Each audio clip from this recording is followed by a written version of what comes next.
All right, guys, this is my spot. I love this place. This is the church thrift store. Let me turn y'all around. This is the church thrift store thing that's open once a month. This is the place I got all those jeans for $1 last time. So let me go see if I can do it again. All right, church sale went pretty good. I only bought one pair of jeans. In a quarter mile, your destination will be on the left. It kind of made me wonder if at $1 a pair, should I just buy all jeans? Except for maybe like Faded Glory or something like that. I mean, they had Lee, Liz Claiborne, a couple other brands. I just bought a pair of Levi's today. That's all I bought. But at $1 a pair, should I just buy all? Your destination is on the left. I mean, am I going to make... I need to research this. Am I going to make like $7 a pair no matter what I buy? Or is it pay to be selective?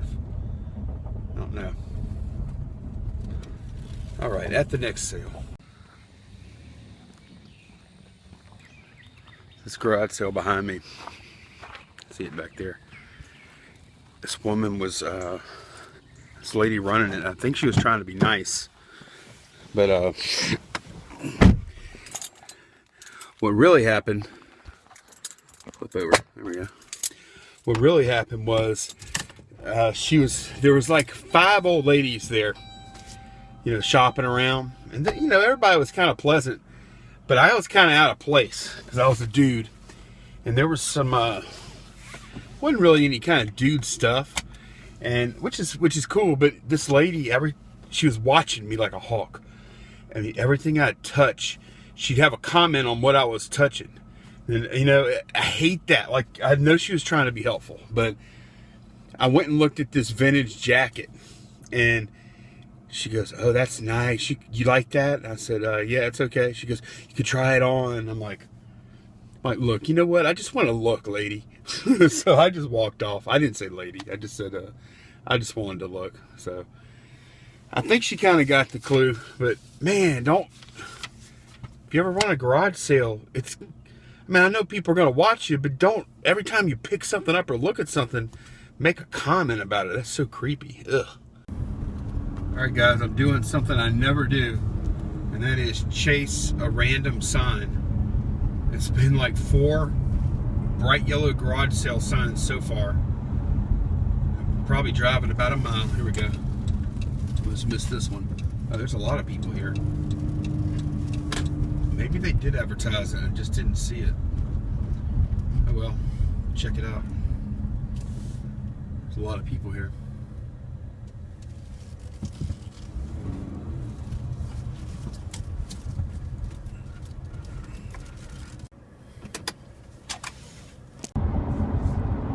So I wish I could have seen the last garage sale I went to. It was on a fairly busy road, and a lot of cars were parking like in front of the house. Well, I parked in front of the next door neighbor's house.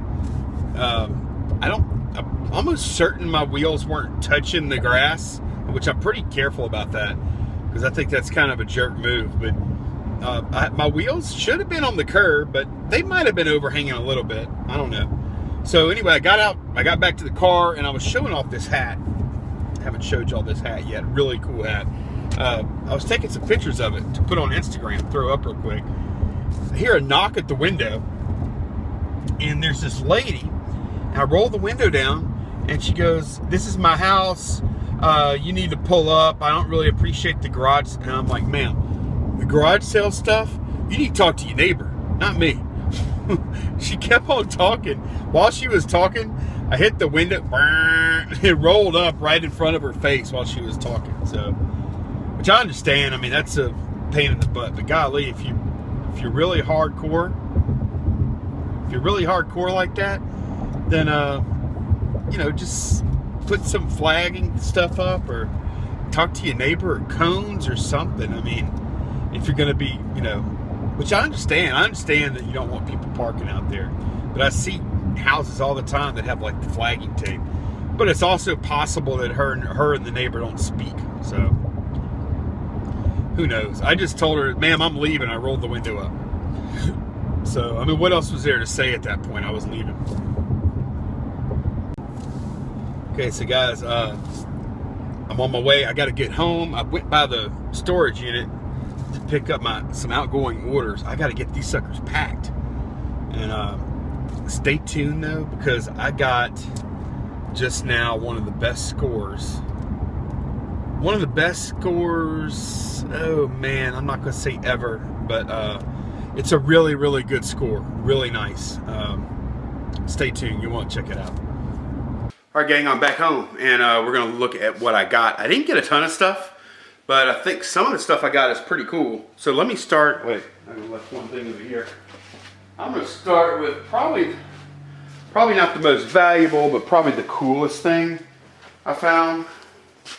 And that is this Zelda hat. You could see the brim has definitely been bent, so it's been worn. It looks a little dirty, a little dingy. I don't know, probably most of it could be knocked off. But this is really cool. A little Zelda hat, and it's got on the back Nintendo 64. Little symbol embroidered on it. And the Zelda is like embroidered too. So it looks pretty high quality stuff. Really neat, really neat. I did a quick search on eBay. I didn't see it. I didn't look again yet. So yeah, it's got like, this is the tag, Headmaster Inc. And then on the back of the tag, somebody really liked this hat because they actually have their name and their phone number in the tag. So somebody really did appreciate this hat when they had it. Probably some kid. So what else we got? This is a $3 bag of Fender, and I have no clue, guys, what this is worth. I didn't look it up or anything.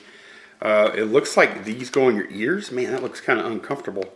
But there's a mic here, and then there's a little cable that comes down, and then this is a little thing with a belt clip on it, a Fender, and it looks like a transmitter. So I don't have a receiver for it. I guess if you had a scanner, you could probably use that to check it out, because it tells you the frequency on the back, 169.505 megahertz. So I'll just check it out. I'll turn it on. Hopefully, oh look, there's a gain. There's a gain and switch over here. So I didn't even look at the battery compartment, but it's clean. A couple of double A's. As long as it appears to turn on, I'll sell it as good. And of course, I'll be prepared if somebody has a problem to give them their money back. But this really doesn't look like the kind of thing that's going to have a problem. I mean, it's very simple. Probably just one little circuit board. It looks like it's in good shape. So, what else we got? What else? Let's go through some clothes, guys. I went by that church that I went to last month. They do their thrift store sale once a month, and all their clothes are $1. So I took a stab at something today. I wasn't really looking for shirts, but I saw all these king size shirts, and they're like big and tall. So not only is this like a 3X, but it's also a tall. And here's another 3X tall. So see, I've got all these really nice short sleeve, springy looking shirts, and they're all like the same brand, big and tall. So, and I think half of them might be 2X. Yeah, half of them are 2X and half of them are 3X. I think I've got 6 of them.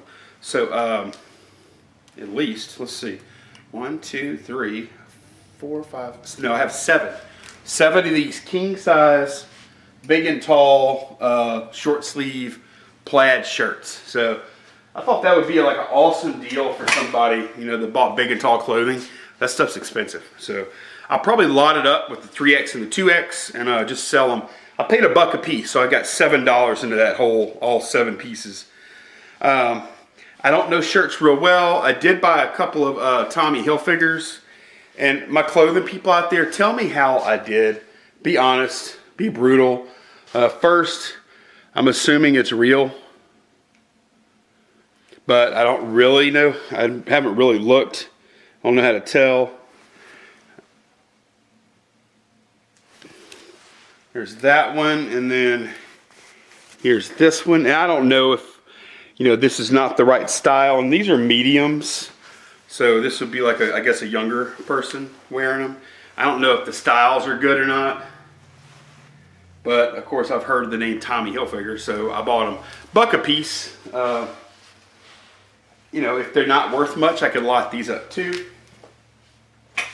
But I do a lot better on blue jeans than I do on shirts. And I found one pair of jeans today at that church, and they're 34 30s, 517s, Levi 517s, boot cut. They're in good shape. Are these women's jeans though? God, how can I? I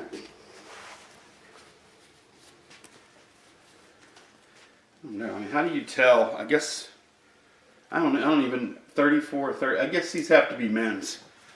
These have to be men's. I'm kind of dumb, guys, so don't. Some of y'all are probably laughing at me right now, which is fine. But yeah, these are in real nice shape.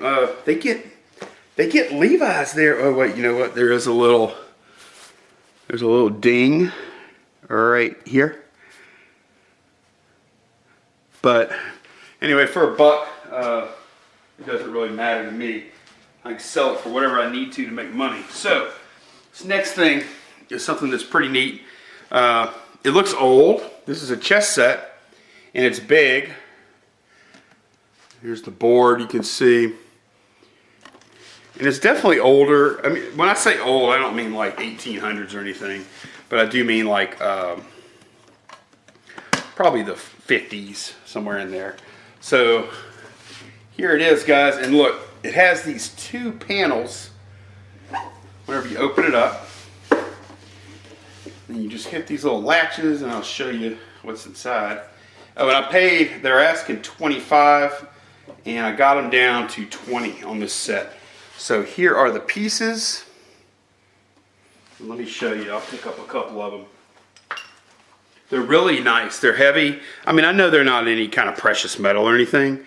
Pewter or pot metal or something. I don't know what they are. But man, they are, oh, they have some kind of, they do say, come on, focus. There, you can see that. They do say Italy on the pieces, which that's kind of cool. At least they don't say China, right? Something like that. And it kind of backs up my claim that these are vintage, or I don't know if they're antique or not, but really well-designed pieces. If any of you guys are into chess, I think y'all could probably appreciate these. They got some nice heft to them. And I'll measure. One thing you want to do whenever you sell chess sets, you want to measure the height. Now in this case, look, here's the knight, and I think this is the king. The king in this set is not very tall, so a lot of times you measure the chess pieces kind of by the height of the king. So this will not be that impressive, even though these are some pretty sturdy sized pieces. So what I'll do is I'll take my scale, I'll put it on grams mode, and I'll actually weigh the pieces and give them like the piece weights. That'll kind of convey. And I'll measure them too, but that'll convey like how substantial they are. These are really cool though, guys, and the designs are excellent, and they're still clear, and it's easy to tell what piece is what. Like, I used to be a pretty serious chess player, pretty avid, and one thing that I always hated is when they made these chess sets, and they had these cool pieces, like whatever it was, Civil War, Star Wars, whatever it was, and they were really neat looking pieces, but they had them so characterized that you couldn't even tell which piece they were. Like you couldn't tell the knights from the bishops from the pawns and all that. So this is a really nice set. Somebody's gonna buy it. I paid $20. I mean, my target's got to be at least 70, maybe 100. I don't know. I'm gonna look and see. I'll bet there's not another one like it on eBay right now, though. So here is, oh, not the last thing. I'll save the best for last. The best is coming next. This is the weirdest. Oh, this is the weirdest thing right here. This is, whoa, golly, it's heavy. This is a quiet lightning fiber optic illuminator. And basically this thing, you plug it in, turn it on, and You see this thing down here? There's a mirror in there. There we go. And there's a very bright light. I gotta get a little hex thing to open this thing up. Very bright light. Basically, this will send light down, like massive, intense light down a fiber optic system. Whatever that system's used for. Some people use them for signs, all kind of stuff. I do have, the guy gave me a fiber optic cable, and you can put this into the bottom, and then you'll have light on the tips of these. So this looks like a very expensive commercial unit. I didn't do any research. The reason I didn't was because the guy was asking $5.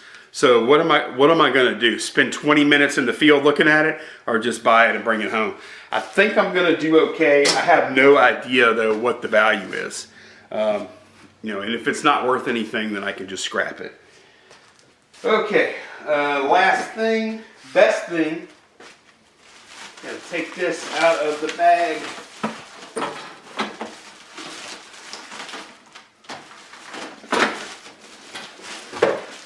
And I've seen these before. I've seen other people score on these, and now it's my turn.